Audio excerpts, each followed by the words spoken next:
So বরাবরের মতন আমি আজও আপনাদের মাঝে আরেকটা নতুন ভিডিও নিয়ে হাজির হয়েছি। তবে আজ আমি যে জায়গাটার মধ্যে দাঁড়িয়ে রয়েছি সেটা হচ্ছে তরিবেগা এবং আলীগঞ্জ শহরের মধ্যে পড়েছে। তো আজ প্রচুর বাতাস এবং এই মুহূর্তে যে জায়গাটার মধ্যে দাঁড়িয়ে রয়েছে সেটা হচ্ছে যে একটা সরকারি প্রতিষ্ঠান এবং এখান থেকে বাথরুমের পেপারগুলো চেক আউট করা হয়। অন্তত 3 মাস পর পরে এই বাথরুমের পেপারটা চেক আউট করা হয়।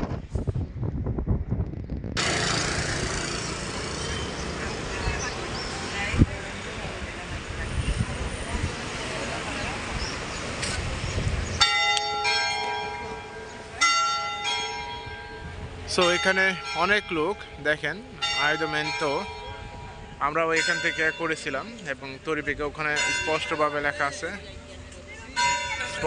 লেখা আছে এটা হচ্ছে একটা গির্জা। তো যাই হোক, আমরা এখন একটা কাজে এসেছি, সেটা হচ্ছে আমার বাচ্চাটাকে স্কুলে ভর্তি করার জন্য এসেছিলাম।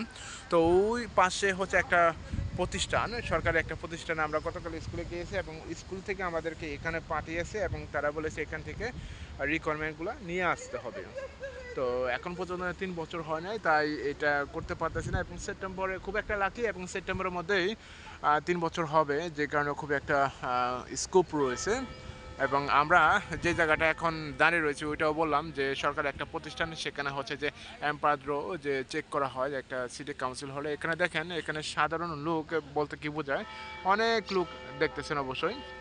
আর এখানে দেখেন এশিয়ান লোক অনেক কম, এখানে এশিয়ান লোকই দেখতেছেন না, কিন্তু তারপর আমি এখানে বসে রয়েছি এবং আপনাদেরকে দেখাচ্ছি। এখানে একটা গির্জার পাশে রয়েছে, এখানে হচ্ছে একটা গির্জা। সো যাই হোক, এখানে থেকে এই দেখেন এই যে প্রতিষ্ঠানটার নাম লেখা আছে আয়ন্তামেন্টিও, মানে যদিও স্প্যানিশে ভাষা এবং স্প্যানিশের প্রত্যেক সরকারি প্রতিষ্ঠানে এই ধরনের পতাকাগুলো আপনারা দেখতে পাবেন।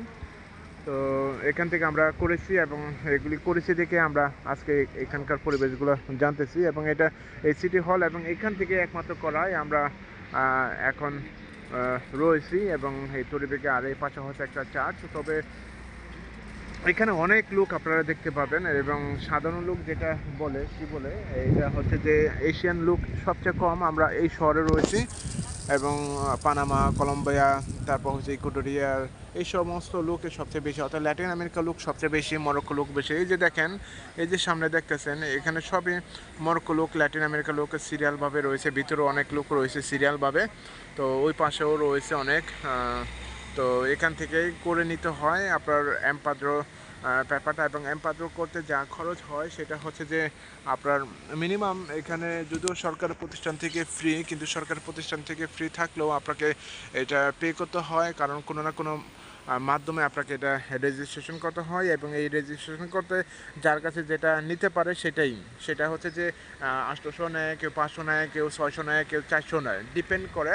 তো আমি যে শহরে আছি অ্যাভারেজ হিসাবে মোটামুটি মানুষের কাছ থেকে যেটা নিতেছে যে 800-900 ইউরো পর্যন্ত, এটা আমাদের এশিয়ান লুকের হিসাবে। এবং অন্যান্য অন্যান্য ক্লাসিফিকেশন বলতে কি অন্যান্য লোকেদের এটা বেশি একটা বুঝতে পারতেছি না, কারণ ওদের সাথে আমাদের কোনো কথাবার্তা ওরকম হয় না। আর তাছাড়া হচ্ছে এখানে একটা প্রতিষ্ঠান এবং এই প্রতিষ্ঠানে কি হয় আমি নিজেও জানি না, তবে এর আগে একদিন গেছিলাম। এখানে রয়েছে একটা পার্ক এবং পার্কের মধ্যে অনেকেই খেলাধুলা করতেছে এবং সুন্দর একটি পার্ক দেখেন। তো এখানে সবারই এম্পাদ্রন করতে হয়। এই দেশে যদি লোকাল রেসিডেন্টও থাকে তাদেরও একটা অ্যাড্রেস দরকার হয়, কারণ অ্যাড্রেস ছাড়া কোনো কিছু হয় না। অ্যাড্রেস খুব একটা গুরুত্বপূর্ণ পার্ট একটা লোকের এখানে বসবাস করতে হলে। তো এখানের পরিবেশটা আমি আপনাদেরকে দেখাচ্ছি এবং এখান থেকে যেহেতু করেছি এবং এই পরিবেশটা সম্পর্কে এর আগেও জেনেছি, তো এখন ওই জায়গাটার মতো প্রচুর ভিড় রয়েছে এবং এটাই আমি আপনাদেরকে দেখালাম। তো প্রচুর মানে অনেক সুন্দর একটি পার্ক, যেটা কি বলবো। তো যাই হোক, এখানে অনেক লোক আবার অপেক্ষা করতেছে গির্জায় প্রবেশ করার জন্য হইতে পারে। তো আমরা বললাম যে একটা সরকারি প্রতিষ্ঠান দেখতে কীরকম এবং এই সরকারি প্রতিষ্ঠানে কি করে। একটা হচ্ছে এমপাদ্রো প্রতিষ্ঠান এবং এমপাদ্রো প্রতিষ্ঠানটা দেখতে এরকম, যদিও ভিতরে ঢুকে ছবি তোলা যায় না, যে কারণে ছবি তুলতে পারি না। তো সবাইকে ধন্যবাদ জানাচ্ছি আপনাদের